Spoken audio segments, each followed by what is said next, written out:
Welcome back my dear friends. A very good morning, good afternoon, good evening to all of you wherever you are in this part of the globe. And as you know, this is the DADM 3 which is data analysis and decision making 3 course under NPTEL MOOC series. And as you can see from the slide, we are in the lecture number 39 which is in the 8th week. So, last but one lecture in the 8th week, and this total course duration as you know is for 12 weeks spread over 60 lectures, each lecture being for half an hour and the total contact hours is 30 hours. So, each week as I said you basically you attend 5 lectures half an hour each, and after each week you take the assignment. So, if you remember that in this last 2 lectures or the last 3 lectures in this week we were discussing about data envelopment analysis, how the concept of return to scale, considering increasing return to scale, decreasing return to scale and constant return to scale can be utilized as a concept in the economic perspective, where per unit increase in the input has the corresponding effects, where the corresponding outputs increases at increasing rate, decreases at decreasing rate and remains constant for the case increasing return to scale, decreasing return to scale and constant return to scale. Now, having discussed all these things, then we later analyze that for the output oriented model and the input oriented model, you can formulate your problem as a very simple linear programming problem. Initially, it looks a little bit weird in the sense that you are basically trying to formulate either a maximization problem or a minimization problem, depending on which perspective we are looking at as the input oriented or the output oriented. And in the case of the maximization problem, you want to basically maximize the efficiency, where in the numerator you have basically the output bundle, that is the summation of the weights multiplied by the corresponding decision variables or the amounts, and in the denominator you have the input bundle. And the so if in considering that there are capital M number of inputs, capital N number of outputs and capital K number of DMUs, you will basically have such capital K number of optimization problem, each being a maximization of the corresponding ratio of the output bundle to the input bundle, and the constraints of all these optimization problems remain the same, which is corresponding to the fact that the ratio of the output to the input for the first, second, third, fourth till the capital Kth one are all less than equal to 1. Now, in this case the objective function as well as the constraints are non-linear. Hence, in order to convert them into a linear perspective, we normalize the denominator for this maximization problem as 1. So, the moment it is put it as 1, you have only a simple linear programming problem as the objective function, maximization the bundle of outputs correspondingly for each kth DMU, and the constraints which were basically of the less than equal to 1 are a ratio. Once you basically convert them to the right hand side and bring it back, it is basically the bundle of outputs minus the bundle of inputs should be less than equal to 0. That means, there are a capital K number of them in each of these optimization problem. And the last one, which is exclusive one for each and every optimization problem, basically corresponds to the fact that as you remove or try to forcefully bring the input as 1. So, the input for the first DMU will be equal to 1 for the first optimization problem, similarly for the second in the second optimization problem, and it will go on till the kth DMU in the kth optimization problem. And then you basically solve is using the linear programming concept, have a basis starting basic feasible solution and traverse through the corner point till you reach the optimum point. In the case when you are trying to basically minimize the ratio, the ratio is basically corresponding to the fact that you are taking the input to the output, trying to minimize that. The constraints would all be for the k number of optimization problem, constraints which are capital K in number would all be the ratio of input to output being greater than 1, as exactly mentioned in a few minutes back. They are nonlinear in nature. So, hence what you do is that you forcefully put the output of bundle, which is in the denominator for the objective function for all these k number of DMUs separately, you put them into 1. The moment you do that, you will basically have a minimization of the input bundle and the subject to considerations would be, because they were greater than equal to 1. So, it will be a input bundle minus the output bundle is greater than equal to 0. So, there will be capital K number of them in each of this K number of optimization problem, and the kth plus 1 constraint for all these K number of optimization problem will be unique, corresponding to the fact that you are trying to basically bring the input bundle for each of them in their constraints. So, it will be the first input bundle being put into 1 would come in the first optimization problem, second input bundle being put into 1 as a normalization case, as I just discussed, would become into the second optimization problem. Similarly, for the kth one, it will come into the kth optimization problem, and again you solve it using the similar method of the basic tableau and so on and so forth. Only remember that in many of the cases you may have to add a slack or the surplus, and or else if required you may have to basically have this artificial variable depending on how the problem formulation has been done. Now, later on when we went in the concept of I just very briefly mentioned that in many of the cases, considering the problem, you want to basically mix paint and prepare a manufacturing paint, or you want to basically have logs or wood, you want to bisect them or cut them in pieces and make some chairs or tables. So, when your decision variables are either the length of the log or the amount of paint you are going to use, or it is basically number of chairs you are going to produce, or the number of tables you are going to produce, or the total distance travelled by a lorry, or the number of lorries you are going to employ. In many of the problems, it may be seen that the decision variables would be either continuous or discrete. In the case if it is discrete or integers, obviously in both the cases they would be greater than equal to 0. You will basically have the integer programming. The integer programming would be a pure one if all the decision variables are integers. It will be a mixed one if you have one set of decision variables which are continuous and another set of decision variables which are integers. And then we also discussed very briefly, I mentioned the name, that we will basically consider the problem using the concept of Gomory cut algorithm concept, and also later on we will see another method which will be the branch and bound method, depending on how the branchings are done.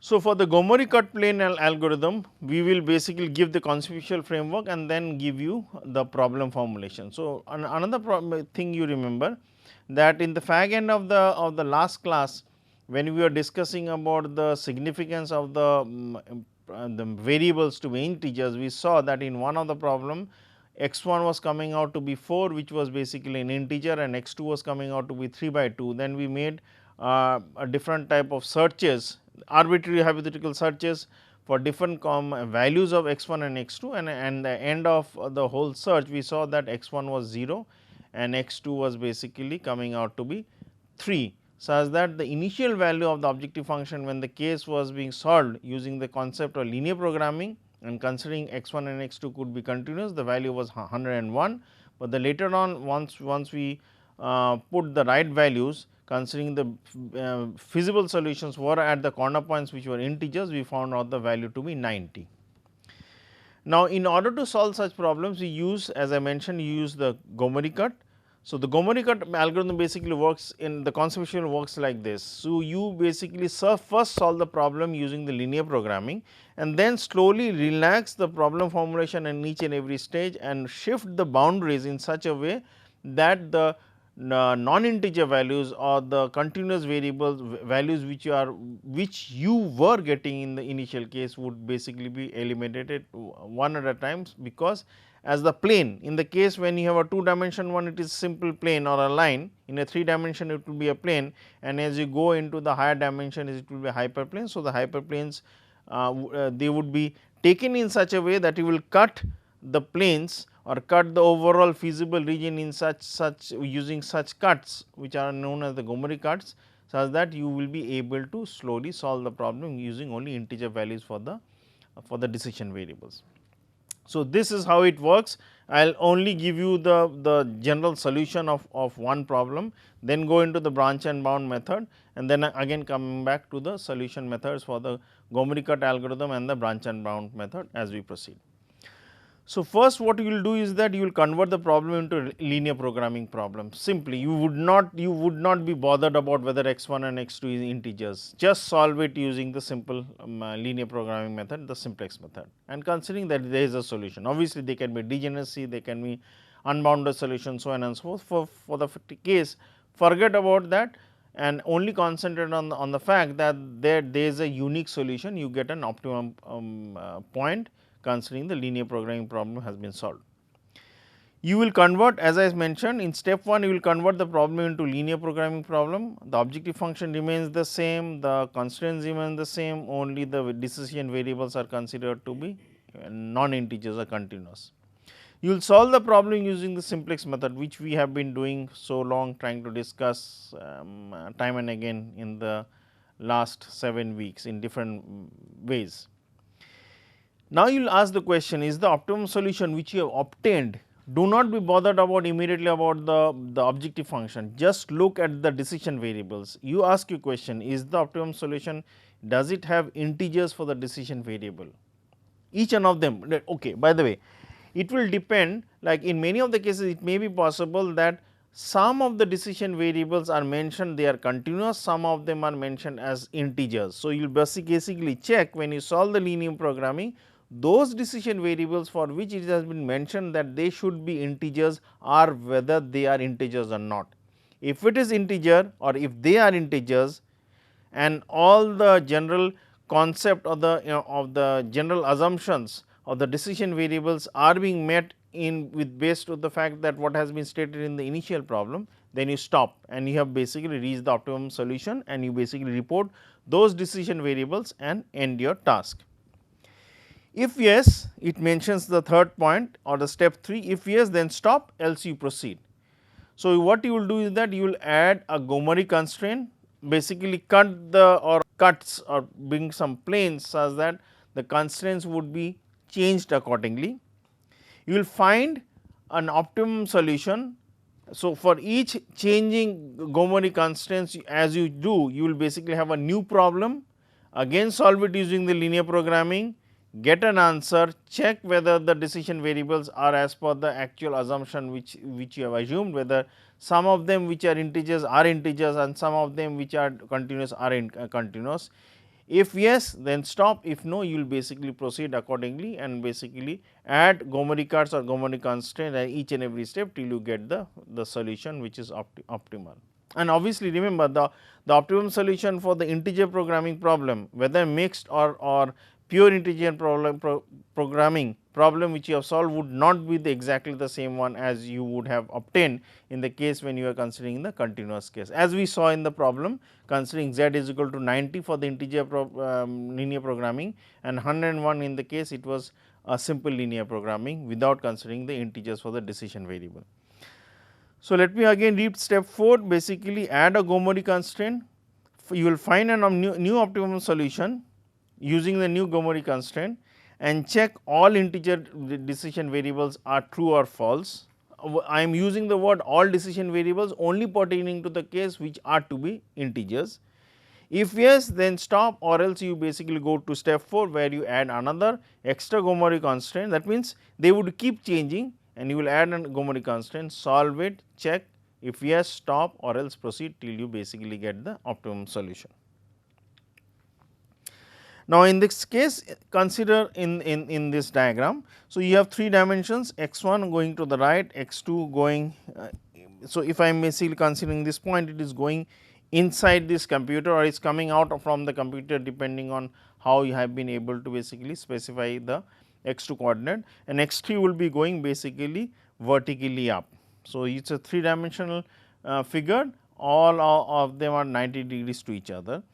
And considering this problem which you have, if you consider the Gomory cutting plane algorithm, the Gomory cuts which you will put considering this is a cube of dimension 1. So, you will basically have the origin which 0 0, 1 0 0 0 0 1 0 0 and so on and so forth. So, obviously, you will basically have such 8 corners of this cube.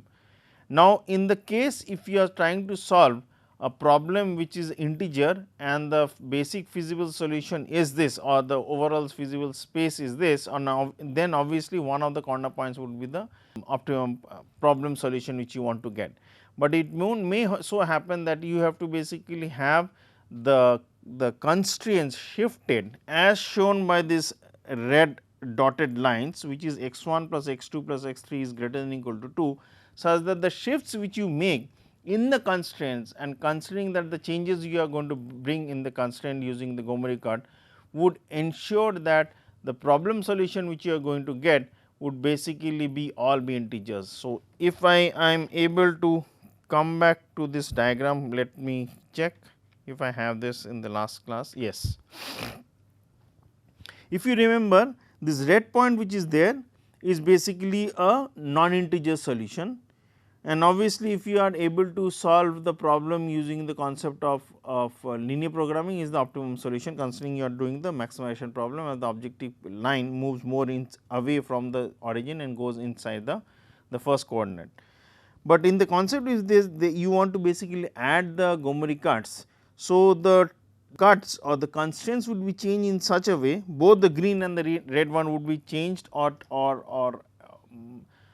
change in the sense that the addition or subtraction of the right hand side or the left hand side using the multiplicative factors would be done in such a way that the tiltation of the movement of the Gomory cuts would ensure that the actual optimum solution, that red point, will slowly move in a way that it will be any of the corner points which is given which are nearby it. Obviously, in the problem which is solved, remember that we had seen that actually rather than the points of 4 and 3 by 2, you actually ended with the answer which was 0 and 3 for the case when the actual answer was a 90 in the case of the integer programming, but the actual problem answer which you are getting using the linear programming problem was 101. So, this red line dot would basically be any of the points as you keep adding the Gomory cuts such that the optimum solution, all the decision variables are integers, and obviously the objective function will change accordingly. I will come to that problem solution within few minutes. So, consider the maximization problem. You have maximization of x 1 minus x 2, you want to maximize that, and your constraints are, remember the constraints are all of less than type. So, obviously, or if they were greater than type, addition and subtraction of the slack and the surplus would just be a normal technique which you have already followed in the linear programming concept. So, the constraints are x 1 plus 2 x 2 is less than equal to 4, and the other case is 6 x 1 plus 2 x 2 is less than equal to 9. And in this case the assumptions are x 1 and x 2 are all greater than 0 and all of them are integers. That means, the problem solution which you ensure would basically have x 1 and x 2 as integers, such that your the constraints are also met, and also you will basically have the maximization corresponding to the fact that both of them are integers.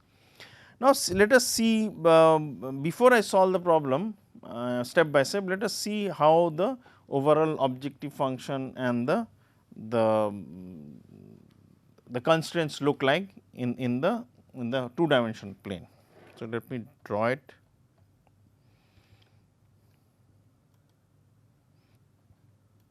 So, just give me 1 minute, let me. So, I will switch over from slide to slide. So, it is easy for me to draw. So, you have x 1 plus 2 x 2 is less than equal to 4. So, let me first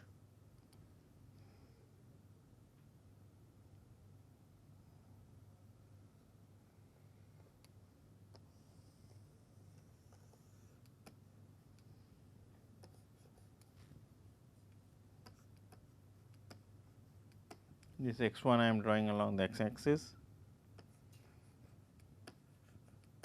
x 2 and I am drawing on the y axis. So, I will just make 1, 2. These are the units of distance along the x 1 direction.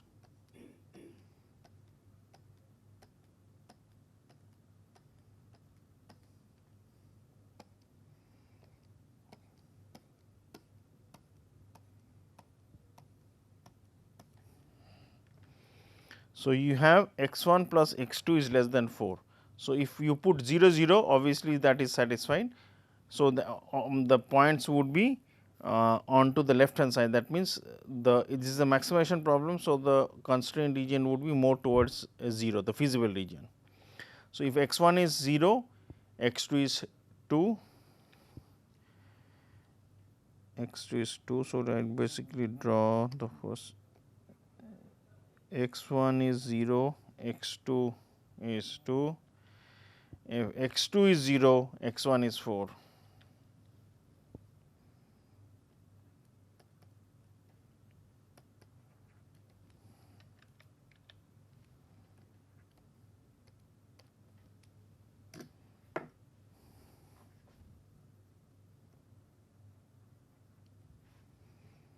So, you have this.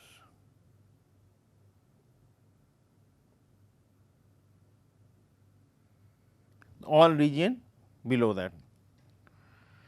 Next point is, if x 1 is 0, x 2 is 4.9, x 2 is 4.5, x 1 is 0, x 2 is 4.5.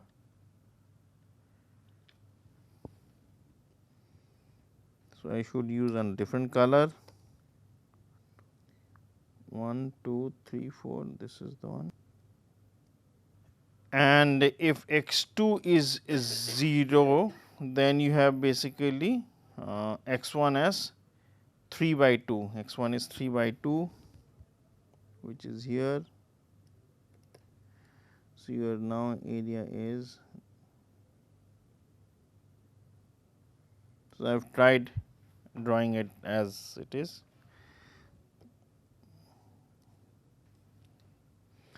Now, what I do is that these are the points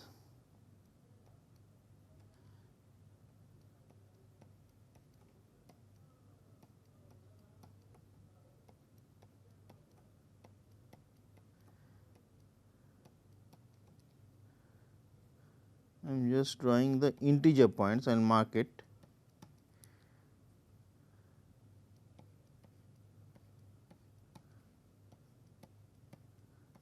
This is the so called dotted axis.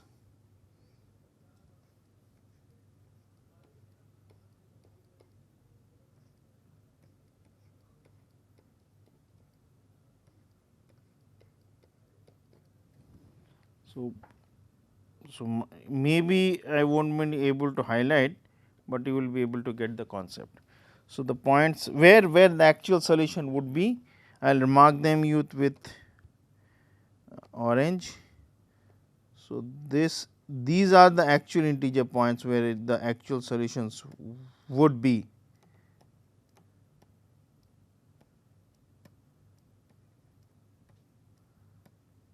Would have been, but these dots which are on the right hand side are non-feasible, infeasible in the infeasible region, but still I am trying to basically draw it. So, if you see the feasible region is basically this.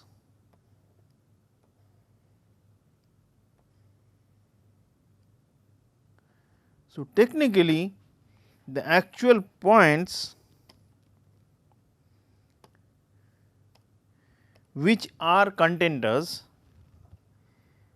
would be this point, which is possible, this point, this point, this point, this point, this point, this point, and the last point. So, the overall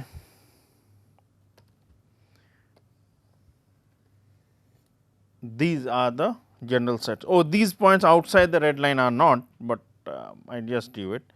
Now, if I want to do the search, my search points are 1, 2 in this concept 1, 2, 3, 4, 5, 6, 7, 8. And if I am trying to basically find out the maximization problem, the line would move in such a way that it leaves the overall region and the actual objective function in the case when we have the integer programming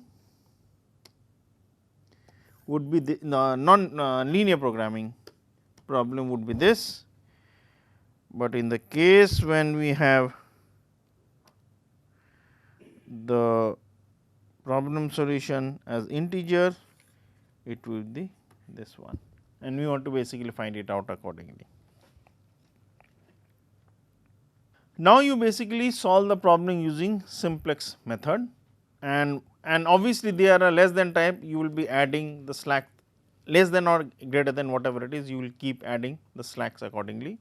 So, consider for the first problem the added variable is x3, for the next constraint for the for the first constraint the added variable is x3, for the next constraint the added variable is x4.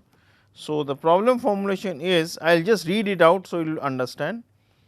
So, it is x1 plus 2 x2 plus x3 1 into x3 plus 0 into x4. Why I am bringing x4? Because x4 will be coming into the second constraint also. So, it is plus 1 into x3 plus 0 into x4 is equal to 4. Second constraint is like this, 6 x1 plus 2 x2 plus 0 x3, because x3 is for the first constraint, plus 1 x4 is equal to 9, and the objective function actually is x1 minus x2 plus 0 x3 plus 0 x4, because technically x3 and x4 are not in objective function, but we have to basically formulate the problem in order to write the tableau accordingly. So, once you have the tableau and once you solve it, considering that you have basically start with the basic feasible solution and solve it accordingly. So, the end result is like this. The basic solutions, the variables are x1 and x3, that means x2 is not there, x4 is not there, and if you concentrate, you have the identity matrix corresponding to the A matrix which you started, you convert into an identity matrix. The values for x1 is 3 by 5, the value for x2 as x2 is not there, it will be 0, value for x3 which is the slack slash surplus in the first constraint would be 5 by 2, and the value for x4 which is sacks and surplus for the second constraint is 0. So, once you put these values, and you can find out x3 is 5 by 2 or 2.5, and if you put in this solution you get a value of z 3 by 2. Now, that is the, and now check here very interestingly, x2 is 0, which is fine, it is an integer. I am not bothered about x3 and x4, but in case if x1 is 3 by 2, obviously it would mean that it is not as per the general concept based on which we are trying to solve the problem. We have to basically now change the constraints and bring the Gomory cuts and the Gomory constraints in order to solve the problem. So, we will do that in the next class, and I would like to end it here. Thank you very much and have a nice day.